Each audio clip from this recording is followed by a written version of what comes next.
ये we are still not sure कि अफगान तालिबान और अमेरिका के दरमियान जो मुआहदा हुआ था उसमें क्या क्या कोऑपरेशन और किस किस किस्म की कोऑपरेशन जो थी वो डिस्कस हुई होगी और कमिटमेंट हुई होगी। देखिए, वो जो इस्माइल साहब कह रहे हैं, आई बिल्ड ऑन दैट कि मुआहदा में जो कमिटमेंट दी है वो कहते हैं कि जी वो ये है कि अफगान सॉइल यूज़ नहीं होएगी for terrorism against any other country. तो तालिबान का जो पोजीशन है कि दे वर स्टिकिंग टू दैट। वो ये कहते हैं कि उन्होंने कभी ये नहीं कहा था या ये गारंटी कभी अमेरिका को नहीं दी थी कि वो अलकायदा से अपने ताल्लुकात कट करेंगे या उनको शेल्टर नहीं करेंगे। ये वो दबे लफ्जों में ये वो बात कर रहे हैं, जबकि अमेरिकन इंटरप्रिटेशन ये है कि they expected the Taliban to cut the ties और वो उनको शेल्टर भी नहीं करेंगे। अब जब अगर उनकी इंटरप्रिटेशन ये है कि शेल्टर नहीं करेंगे और जवायरी जो है वो डाउनटाउन काबुल और in the heart of Kabul जो है वो स्पॉट होते हैं और एक हकानी नेटवर्क के सेफ हाउस में मारे जाते हैं, तो that is a huge embarrassment then.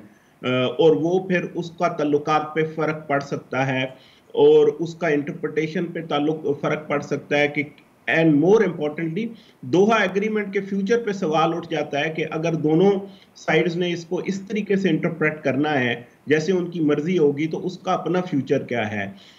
तो I think with in a year ये हो गया है और ये एक सवालिया निशान तो ज़रूर है कि अगर जवायरी साहब जो है वो काबुल में पहुंच गए थे और वहाँ पे रह रहे थे, तो फिर जो तालिबान की कमिटमेंट्स हैं काउंटर टेररिज्म को लेके स्पेशली सही। टीटीपी वगैरह जो है, तो वो उसका क्या उसको और मुल्क पाकिस्तान और कंट्रीज उसको कैसे देखेंगी। तो ये एक मेरा ख्याल है टर्निंग पॉइंट है ये, और इधर से हम देखेंगे कि रिलेशनशिप किस। बिल्कुल ठीक सर।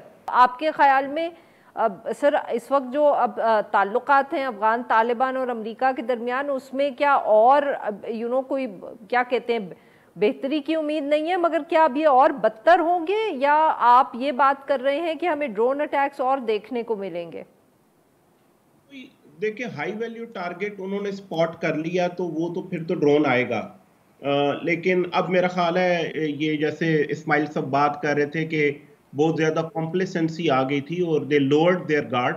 तो अब ये थोड़ा फिर ये जो अलकायदा के एलिमेंट्स है ये अंडरग्राउंड चले जाएंगे क्योंकि अब वो उतना फील सिक्योर फील नहीं करेंगे इन तालिबान रूल्ड अफगानिस्तान जितना शायद वो कर रहे थे।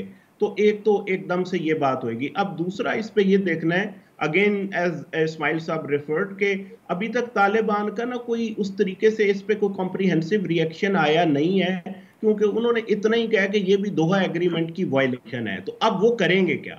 I think it will depend a lot on के तालिबान जो है वो इसको जस्टिफाई कैसे करते हैं या उनका स्टांस क्या होगा। क्योंकि एक बात तो बहुत ही क्लियर है कि अमेरिका जो है उसको जब भी चांस मिलेगा उसने ड्रोन कर देना है। तो अब तालिबान इस पे रिएक्ट कैसे करते हैं वो डिटरमिन करेगा कि आगे इस रिलेशनशिप की ट्रेजेक्टरी क्या बनेगी।